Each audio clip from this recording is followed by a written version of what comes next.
Shabbat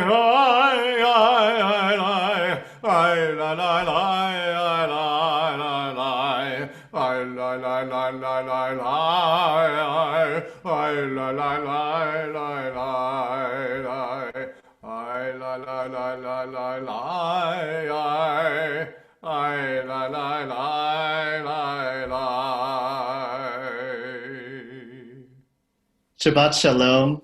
It Shalom. is so good to be here with you. My name is Rabbi Ryan Daniels, Cantor David Goldstein.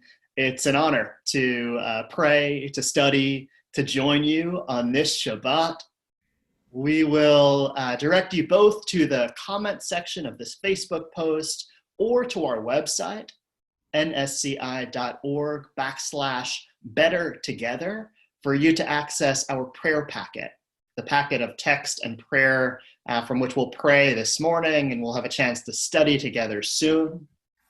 We'd invite you, as you're joining us, whether you're watching us live or watching us later in the week, go ahead and let us know that you're here. Leave a comment, offer a reaction, let us know where you're joining us from, and wish each other a Shabbat Shalom, a peaceful, calm, a joyful Shabbat. We'll begin on page 1 of our prayer packet with the words of Hine Matov. How good it is that we get to join together on this Shabbat.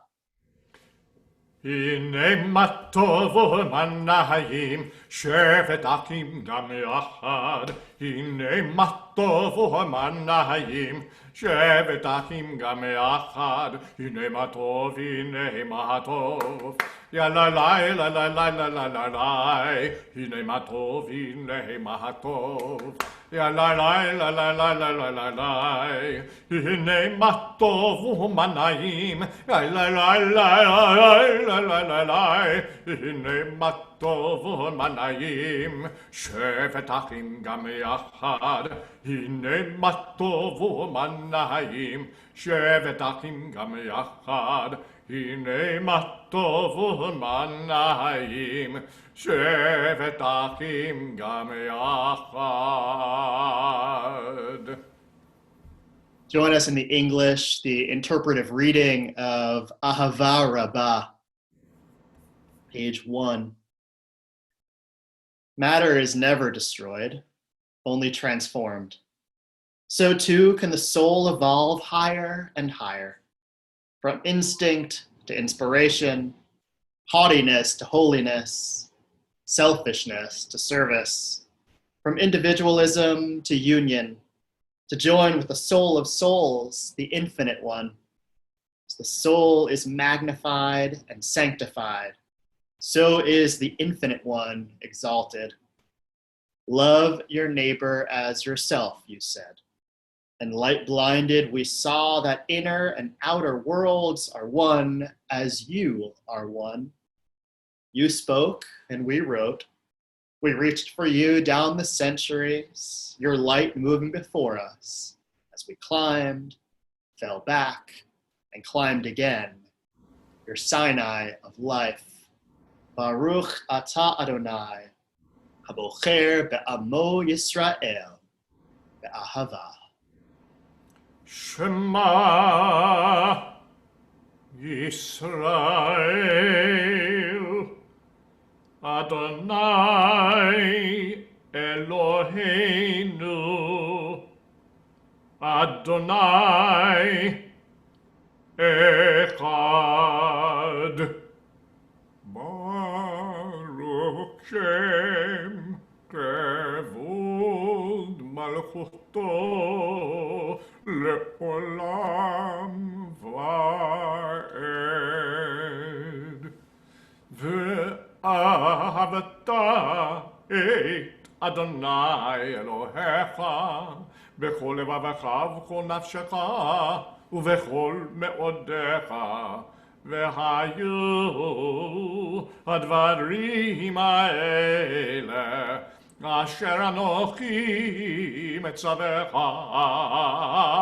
היום על לבביך, ושיננתם לבניך ודיברת בם בשבתך בביתך ובלכתך בדרך ובשוכבך ובקומך וקשרתם לאות על ידיך והיו לטוטפות בין עיניך וכתבתם על מזוזות ביתך ובשעריך למען תזכרו ועשיתם את כל מצוותיי והייתם קדושים לאלוהיכם.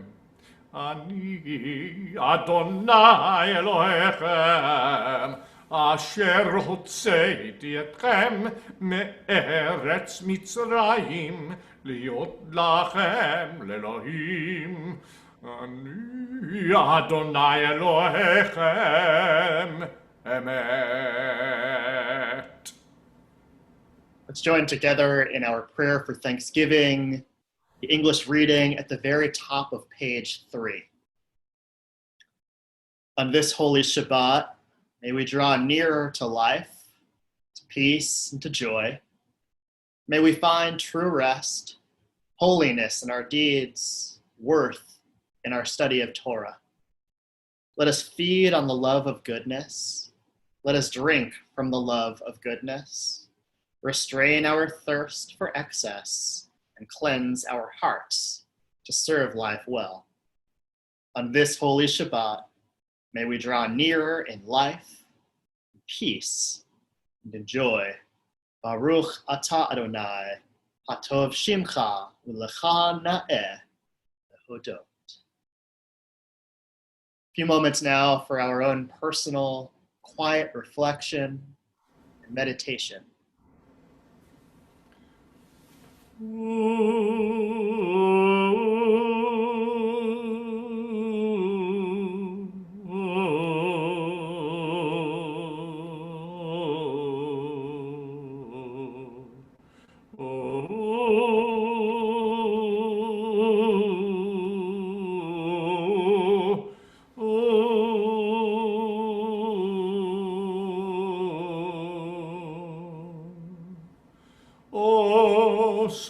Shalom bimromav, v'yaseh shalom aleinu ve'al kol Yisrael, v'himeru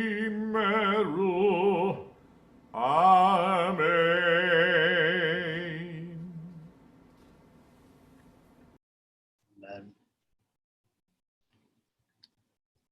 One of the great joys that we get, one of our obligations and our responsibility is to engage on Shabbat morning with words of Torah. Now, I hope you were all present virtually with Cantor Goldstein this week as he offered words from Parashat Kedoshim. That video is now available on our website and also on Facebook. We've got an opportunity now to study the text of Kedoshim, and we'll focus on just one line that will spark some great conversation, I'm sure. So I'd invite you to turn to page 3 of your prayer packet. Let's offer the prayer for learning and studying Torah together. And then we'll turn the page to page 4 and begin our text study. We really hope that this isn't a passive experience for you, but an opportunity for you to also engage in Torah and engage in the words of our text and our tradition with us. And so you can do that by commenting on our chat box. You can also offer reactions as you're feeling different ways throughout our conversation. We'll walk through that text sheet together. Again, we'll pray on page 3 and then turn to page 4. I'll give a little bit of context for Parashat Kedoshim, one of our favorites, I think. I'll speak for you too, Cantor. Really a special one. And we'll see what unfolds here in our conversation. So join with me. Baruch atah Adonai, Eloheinu melech haolam, asher kitshanu b'mitzvotav v'tzivanu la'asok B'divrei Torah, blessed are you, Adonai, our God, sovereign of the universe, who hallows us with mitzvot, commanding us to engage with words of Torah. Amen. So as you heard Cantor chant this week, Parashat Kedushim, we are in the book of Leviticus. We're actually at the very center, the very heart of our Torah, that midway point between Genesis 1 and Deuteronomy 34, when our Torah concludes. This section of Torah is, we get a chance to read it multiple times throughout the year. So you might say, I think I've just heard the Holiness Code. Well, that was way back on Yom Kippur, right? One of our traditional readings during our High Holy Day season.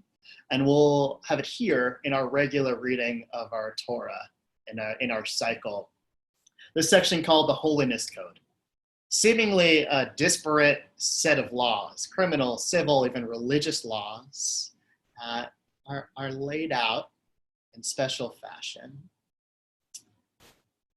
Yet they're incredibly significant. Modern scholars will point to these and suggest that this is the moment in our Torah when the vision of holiness, what Judaism would say is holy, how one becomes holy, is democratized.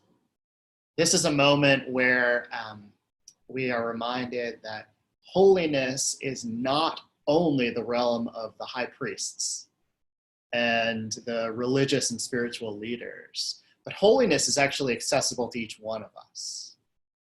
And so this section of law is exciting to me as it lays out ways that we can relate with holiness and dignity for one another and also access relationship with God. Let's look at the very top of our prayer sheet, the very top of page 4 in your prayer packet. I've got 2 verses, and then I'll pause and we can comment on them. 2 verses that stand out significant to me, one particular to the people of Israel and the Jewish people, and one a more universal understanding of what it means to love one another. Here we go. Leviticus 19, verse 18, often quoted, you shall not take vengeance or bear a grudge against members of your people. Ve'ahavta l'reacha kamocha.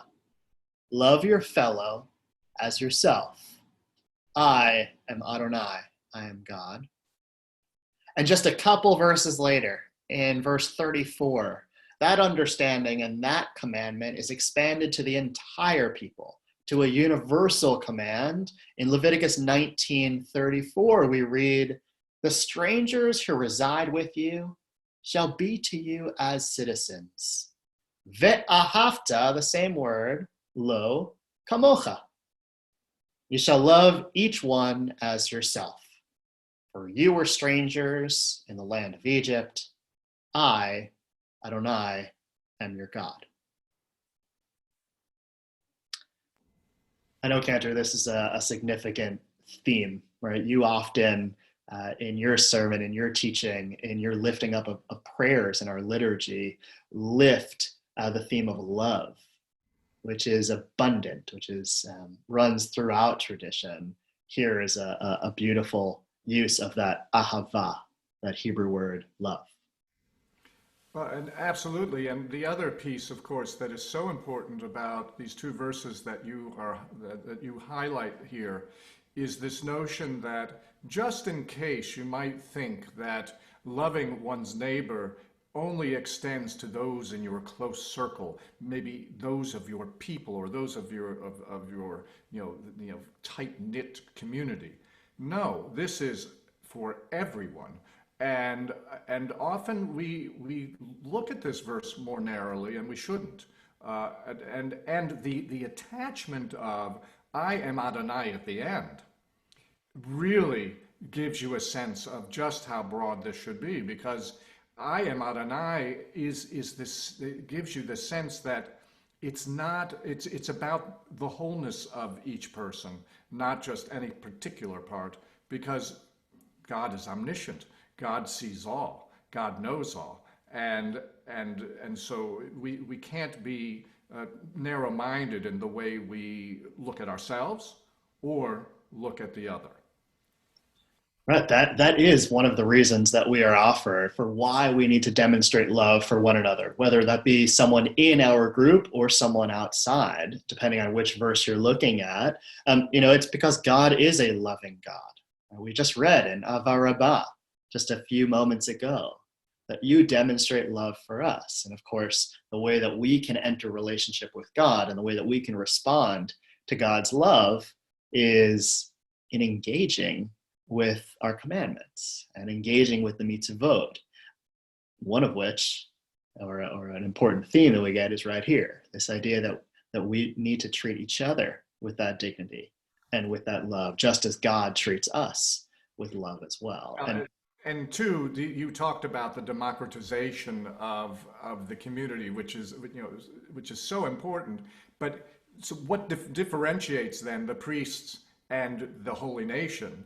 It's not that the priests are somehow so different, other than that they are bringing bringing sacrifices, doing that which God has commanded on behalf of the community. But the holiness ultimately that each person can display comes from Torah itself, comes from the study and carrying forth that which is contained in the text. Right. The question is how do we do this? Right. There's this really important teaching that we get from Ibn Ezra, a biblical commentator. His dates are 1089 to 1164, and he offers this reframing of this commonly cited "Ve'ahavta l'reacha kamocha," love your neighbor as yourself, in a way that spoke to me this week in particular. And so I want to read what Ibn Ezra says. It's the very top commentary right below the Torah box on your text sheet. The translations follow the predominant opinion, which is that the preposition on your fellow here, usually marking their direct object. So he's commenting on the preposition lamed. And if you look at the Hebrew text, ve'ahavta, you shall love, le re'echa, the preposition re'echa meaning your fellow, kamocha, like yourself. But Ibn Ezra says, but in my opinion, we're translating this wrong. It should be translated as it normally would be, love what is good for your fellow as you would for yourself. I think that's a significant reframing and a way to make this much more accessible. What does it mean to love your neighbor as yourself? Well, Ibn Ezra says we're translating that incorrectly. What it actually should be is love what is good for your fellow, just as you would for yourself. What a beautiful way to rephrase this, because what it does is it takes this notion of love and yourself and it flips it on its head, because it rather than saying, oh well, because it's good for me, it should be good for the other, it completely flips it. It's another way of restating this is, do not do unto others what you wouldn't have done to yourself. But even that isn't enough in this case. Ibn Ezra says, no, you need to be in their shoes and you need to know what is good for them, because without that, then you can't know what to do or how to love them, because you haven't shown that true empathy. You haven't really done the work of getting into their head, into their heart. And ties it back to the original commandment itself in Leviticus 19:18 or 34. Let's look at 34. We're reminded, for you were strangers in the land of Egypt. That line comes up so many times throughout Torah.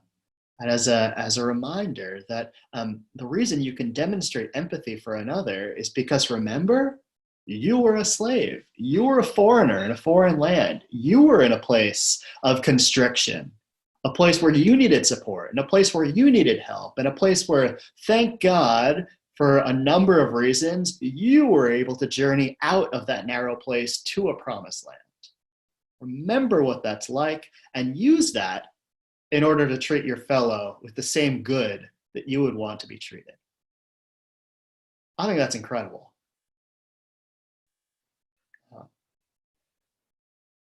Maimonides, he lives around the same time. He'll live beyond even Ezra's day. He's 1135 to 1204. He begins his life west in Spain. He'll finish his life in Egypt and in the Middle East area.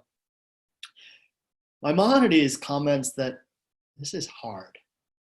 It's really hard for us to actually demonstrate empathy. It's hard for us to get our head around what it means to demonstrate love for another. He reminds us that it takes practice, and it takes actually engaging in real efforts, tangible efforts to do good for one another in order for us to live up to this commandment. Maimonides teaches, this is in Mishnah Torah, a section called De'ot. How can one train themselves to follow these temperaments to the extent that they become a permanent fixture of their personality? Well, they should perform, repeat, and perform a third time the acts which conform to the standards of the middle road temperament. They should do this constantly until these acts are easy for them and do not present any difficulty. Then these temperaments will become a fixed part of their personality. I think about often, Cantor, when you say, I hear you when we're in our offices at the synagogue, you practice your instrument, you practice your instrument, you practice your instrument, you practice your instrument until I start banging on the wall telling you to stop making so much ruckus. But why do you do that? To make it common, to make it easier, to make it just a part of who you are, to offer the music that you're working on. God willing, it will come out when I need it, right? And the practice should lead to that, or hopefully it will.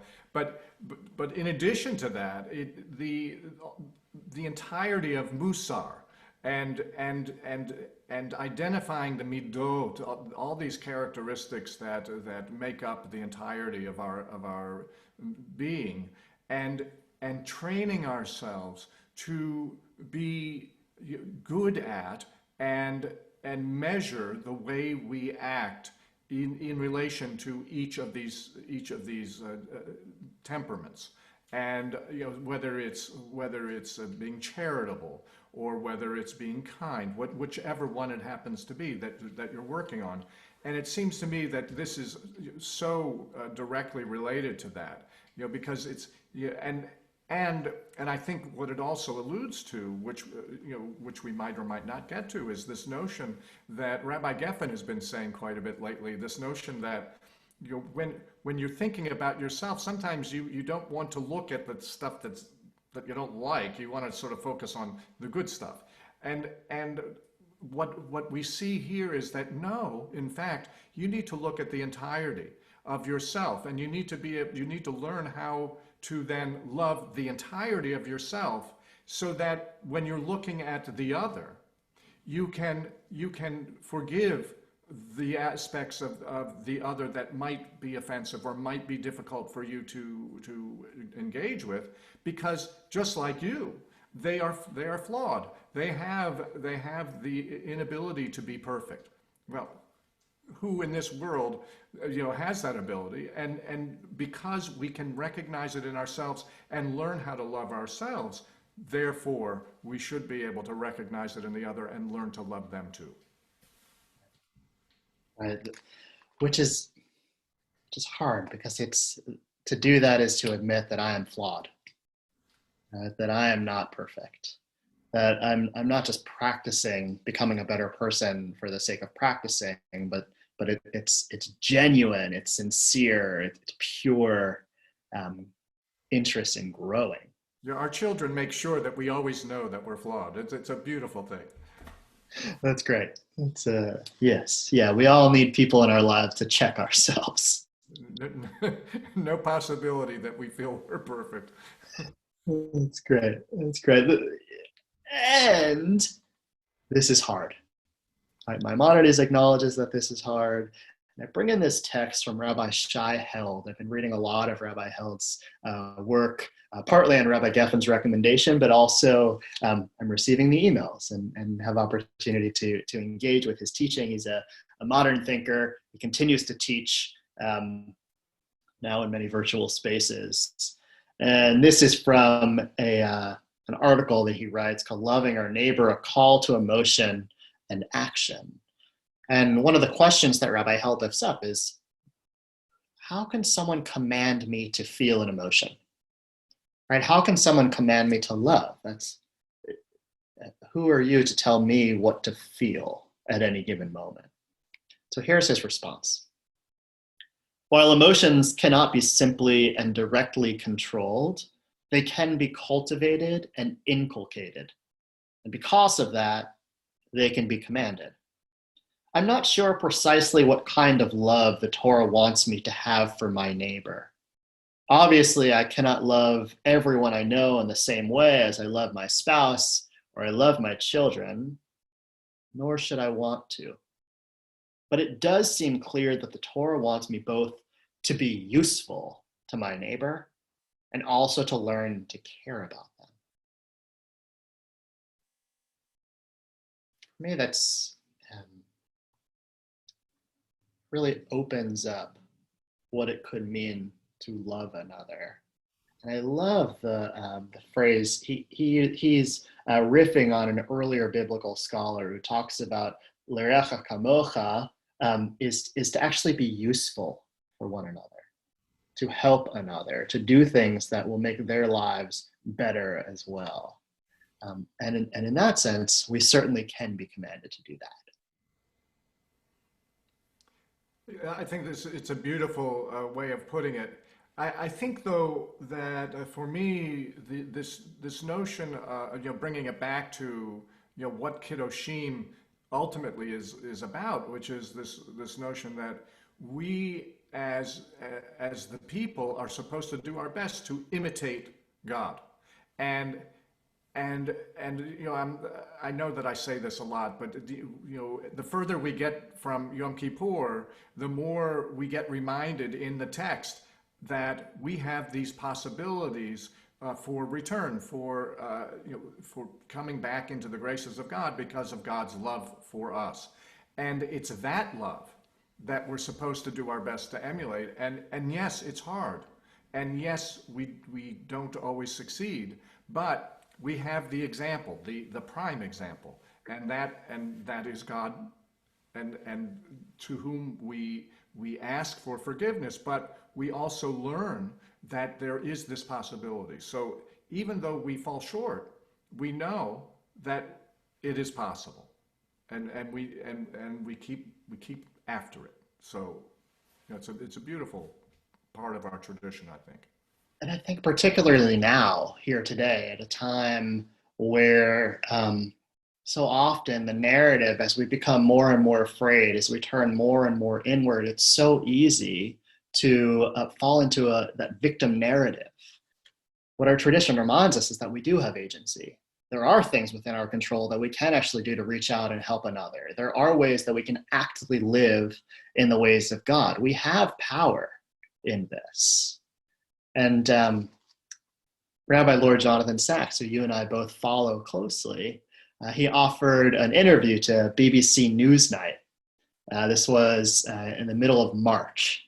So just as we were all engaging in this stay at home, as this pandemic was really unfolding, Rabbi Sachs says, bad events like the coronavirus, the worst certainly in my lifetime, do sometimes bring out the worst in us, but they also bring out the best.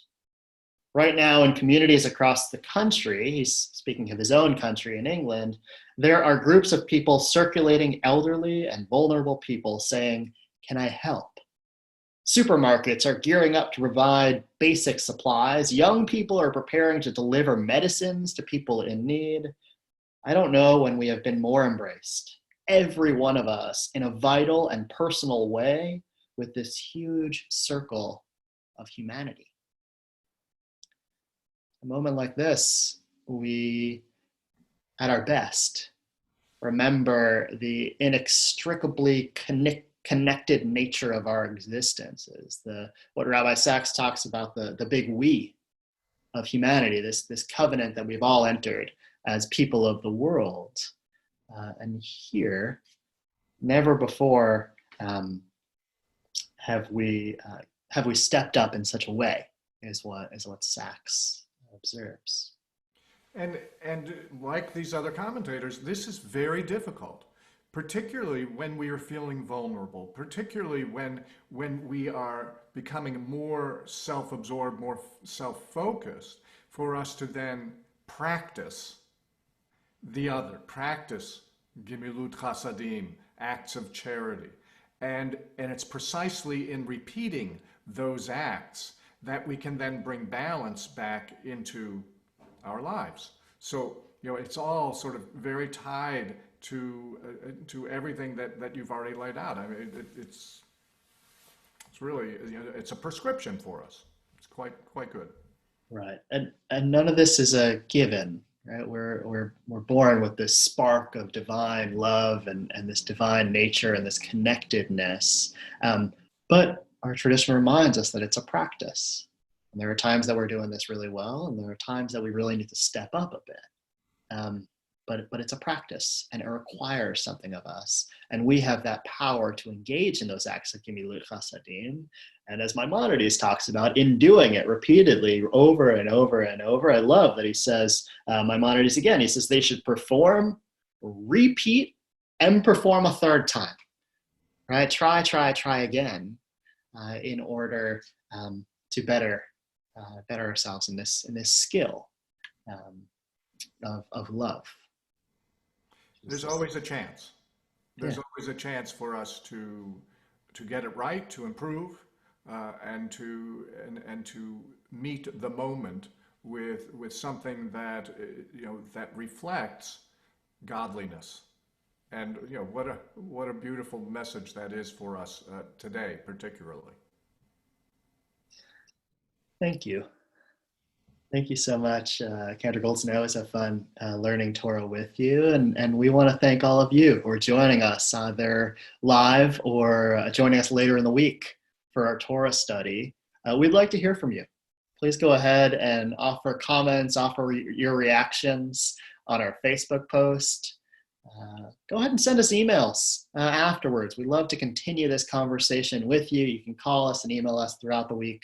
We love the opportunity for continuing to study together. I pray that our actions this week merit all of this coming true. May we continue to practice what it means to be a part of this particular Jewish community and what it means to be a part of the universal we of humanity. And may we continue to strive to do that godly work here in our own communities for us all. Amen. And Shabbat Shalom.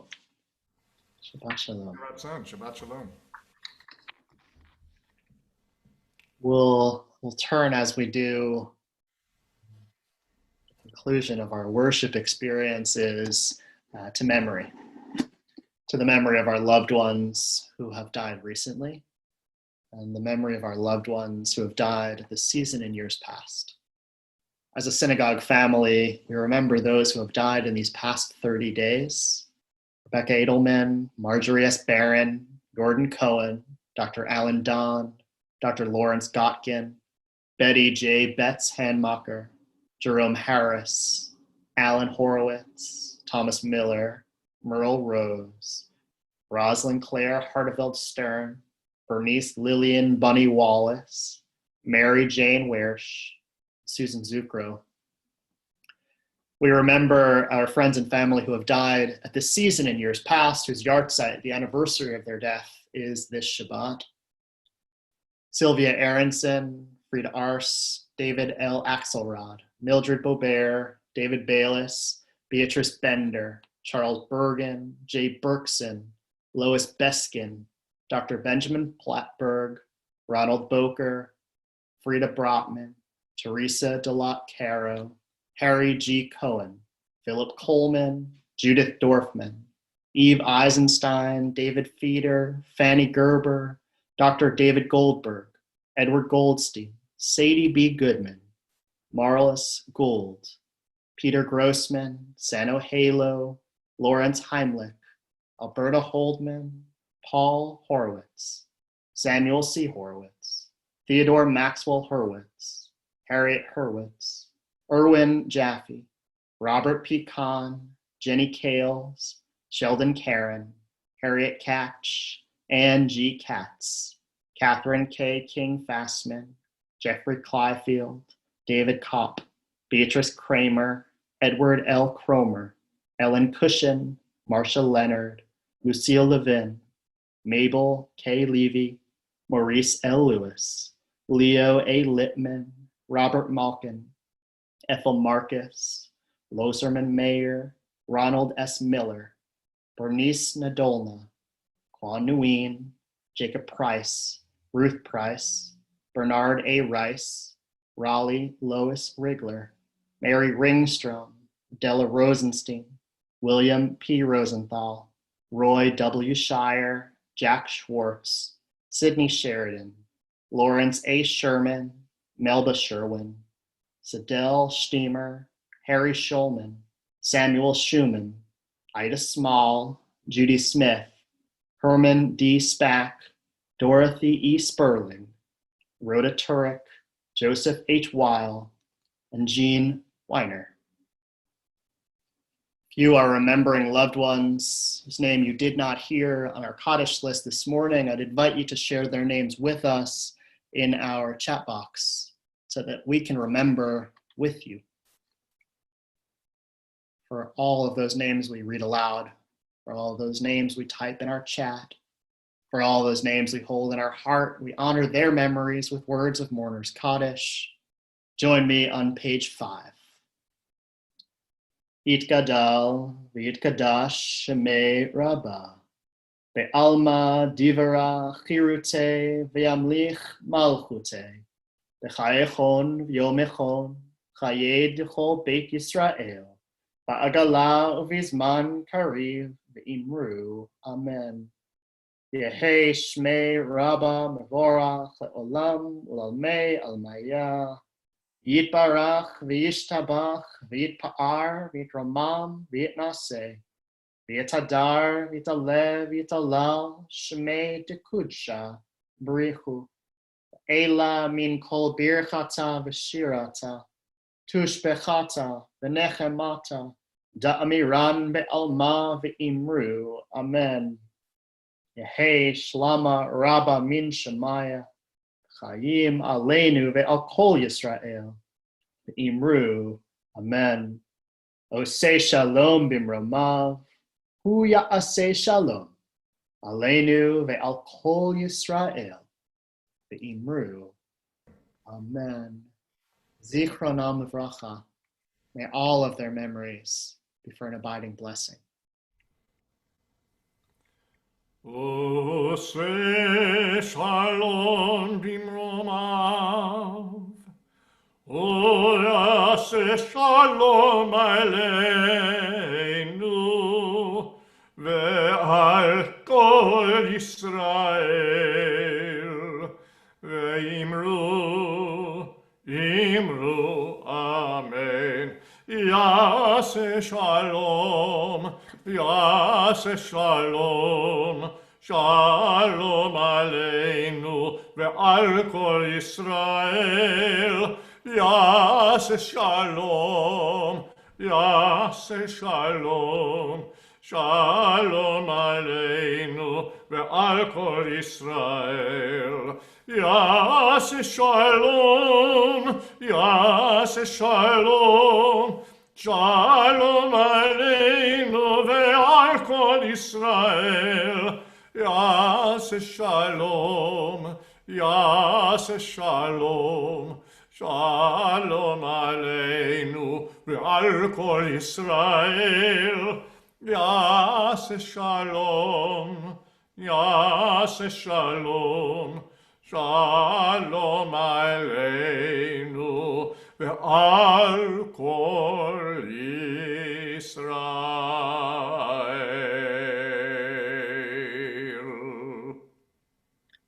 We want to wish you a Shabbat Shalom. We hope you'll join us later on Facebook Live for our Havdalah service at 7:30 tonight. And please check out our website, nsci.org/better together, for a complete listing of all of our programming and all of our opportunities that we have to come together in this virtual space over this next week. Shabbat Shalom.